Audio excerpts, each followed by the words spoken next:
Hi guys, welcome back to my channel and I hope आप सब बहुत बढ़िया होंगे।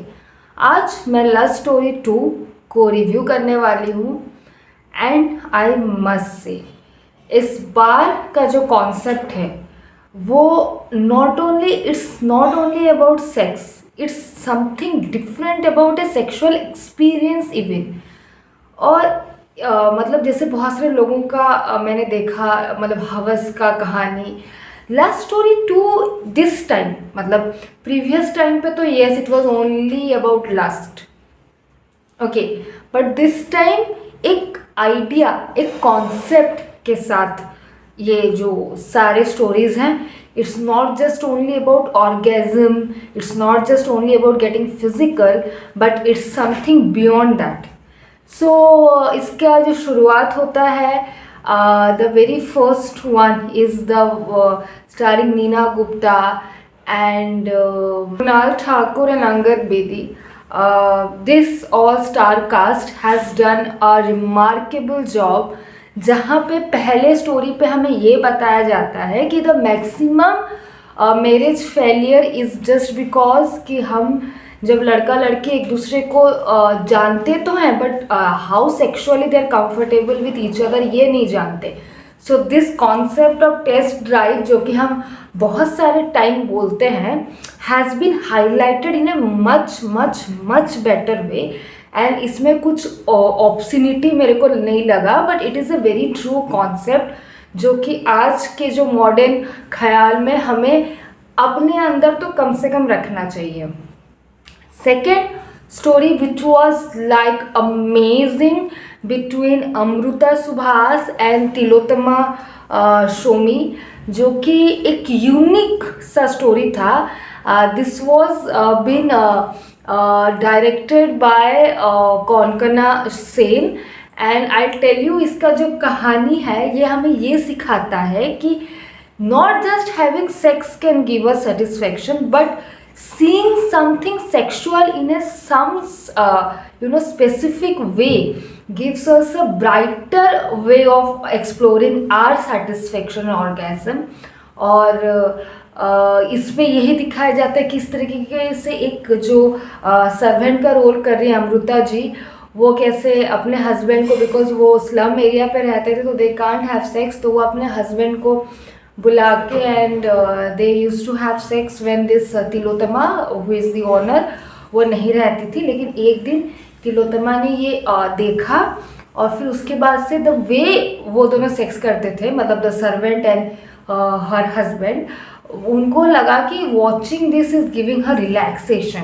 Nothing is all about sexual thing, but उनको अच्छा लगा वो देखना.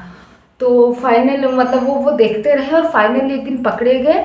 लेकिन अंदर एक चीज़ रहता है, जब सर्वेंट को भी पता था कि Tilottama is watching this and servant was like she was not feeling anything. वो बोले ठीक है, अगर आपको देखना है तो आप देखो, बट इनडायरेक्टली दोनों में कभी बात नहीं हुआ कि मतलब I am seeing all those activities of your. Tilottama ने भी कभी इन्हें मना भी नहीं किया being an honour. So this is a trick जहाँ पे ये पता चलता है कि how good you are in doing sex that doesn't matter, but certain other things also matter to enjoy that part of the life. Now coming to the third episode, which was a bit of horror and sex combination, very unique one between Tamannaah Bhatia and विजय वर्मा, जहाँ पे कि विजय एक बहुत बड़े businessman की तरह एक portray होते हैं और एक जगह पे उनका एक्सीडेंट हो जाता है. तो जब वो उस जगह में घूमते हैं तो उन्हें तमन्ना दिखती है और तमन्ना को वो शांति शांति बुलाते हैं, पर तमन्ना इज़ अवॉइडिंग. तो तमन्ना फिर उनको रेस्पॉन्ड करती है. फिर मतलब विजय वॉज नोइंग तमन्ना, स्टार्टिंग में यही दिखाया जाता है. फिर दोनों में सेक्स होता है और बाद में पता चलता है कि विजय और तमन्ना हस्बैंड वाइफ थे. तमन्ना वॉज प्रेग्नेंट, बट अचानक से उन्हें कोई एक किडनैप कर लिया या कुछ हो गया उनको, तो वो वापस कभी विजय के पास जा नहीं पाई. बट देन हाँ, उसके बाद आफ्टर सेक्स एक चीज़ विजय बोल देते हैं कि test kit, pregnancy test kit का एक कंपनी के बारे में बता देते हैं. तो तमन्ना कहती हैं कि how did you knew this about this test kit, because this is not found in India, this is not an Indian company. तो वहाँ से ये पता चलता है कि जो भी हुआ था तमन्ना के साथ, किडनैपिंग या जो भी हुआ था जिसके लिए आज वो उस जगह पे थी, वॉज ऑल बिकॉज ऑफ विजय. और उस टाइम विजय उनको मार देते हैं, मतलब एक तकिया रख के मार देते हैं और वहाँ से भाग निकलते हैं. लेकिन वो रास्ते पे ये देखते हैं कि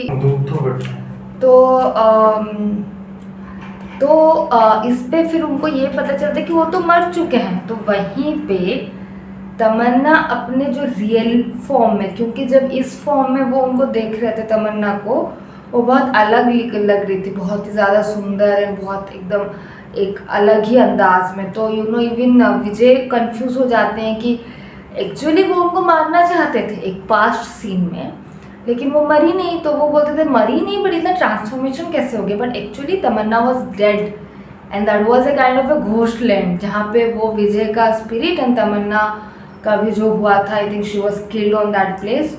तो वो वो रह गए थे. तो इसीलिए वहाँ पे मतलब तमन्ना उनको बार बार बोल रही थी तुम यहाँ से चले जाना चाहिए, चले जाना चाहिए. तो बाद में तमन्ना बोलती है कि देखा, मैंने तो बोला था कि तुम्हें यहाँ से चले जाना चाहिए. So this third one and second one is like very unique, क्योंकि ये वाला जो कॉन्सेप्ट मैंने मतलब कोई सोच नहीं सकता, कुछ बहुत हटके दिखाया गया है. और fourth is all about revenge vengeance, which is all about Kumud Mishra and Kajol, and where Kumud Mishra is playing a role of a king, जो कि हु वॉज अ किंग, लेकिन अभी उनके पास एक बड़ी हवेली के अलावा कुछ नहीं है. एंड वो बहुत दारू पीते हैं and he is just having sexual assault with all the village women, जो कि उनका स्टाफ होता है उनके साथ. And every night he sexually assault to Kajol इवी. तो मतलब दिखाया जाता है कि Kajol was a prostitute in some place and उनको ये शादी करके लाए थे, या I don't know how she came, and then she became the queen of the palace. And then one day Kajol अपने माँ से, वो जो भी होंगे वहाँ के ऑनर, उनसे बात कर रही थी. तो वो बताते हैं कि यहाँ पे एक लड़की को एड्स हो गया है. तो फिर क्या दिखाता है कि मतलब एक नई लड़की को दिखाया जाता है उस घर पे, क्योंकि पिछली वाली लड़की काम छोड़ के भाग जाती है. तो ये नई वाली लड़की बिल्कुल बच्ची थी और वो उसको वो जो कुमुद मिश्रा या फिर जो राजा है, वो उसको हमेशा सेक्सुअली टॉर्चर मतलब सेक्सुअली असॉल्ट करना चाहता था. एंड ये कभी उसको चांस देती नहीं थी, या फिर ऐसा कभी कोई सिचुएशन होता नहीं था. तो एक बार काजोल मतलब जब किंग जो आए, तो एवरीडे वो काजोल को असॉल्ट करते थे. तो मतलब स्टार्टिंग में ऐसे दिखाया जाता है कि काजोल बहुत डर के रहती है कि वो अभी फिर the same thing is going to happen with me. But then वो आवाज़ सुनती है, सेक्सुअल इंटरेक्शन का जो भी आवाज़, मॉर्निंग का जो भी एक साउंड होता है, तो उनको शी स्टार्ट्स बिकम हैप्पी. तो आपको वहाँ पे लगेगा कि ये कैसी औरत है कि how can she become happy, कि अपना जो पति है किसी और के साथ हैविंग फिजिकल रिलेशनशिप. बेसिकली जो एड्स वाली लड़की होती है जिसके बारे में काजोल ने अपने एक किसी से बात की होती है, उस जो प्रोस्टिट्यूशन जो भी उस ब्रोथेल की जो हेड होती हैं उनसे, तो वो लड़की ये नई वाली इनकी सर्वेंट होती है. और काजोल का प्लान होता है कि अपने हस्बैंड को इनके साथ सेक्सुअली इन्वॉल्व करके काजोल उसको एड्स दे के मतलब मारना ऑब्वियसली. बट वहाँ ट्विस्ट ये आ जाता है कि काजोल देखते हैं कि पीछे कोई आके गिरता है जो कि उनका हस्बैंड होता है. तो अगर हस्बैंड पीछे है तो who is inside. Obviously Kajol का एक बेटा होता है जो कि इन अ वेरी यंग एज होता है. यंग एज मतलब इन एज ऑफ पुबर्टी में ही रहता है. एंड मे बी उसने ये सब किया होगा and he was actually inside. तो काजोल का एकदम दैट वेंजेंस, दैट रिवेंज वाला चीज़ उल्टा हो जाता है. So this is lust story, no doubt. लेकिन via lust many other things are coming to portrayal, which is very much to be appreciated. मेरे को तो पर्सनली स्पीकिंग बहुत अच्छा लगा. अगर आपके पास नेटफ्लिक्स है तो आप ज़रूर लस्ट स्टोरी 2 को देखें and you will know the difference. Till then, do like, share, comment and subscribe to my YouTube channel for more such reviews. Thank you.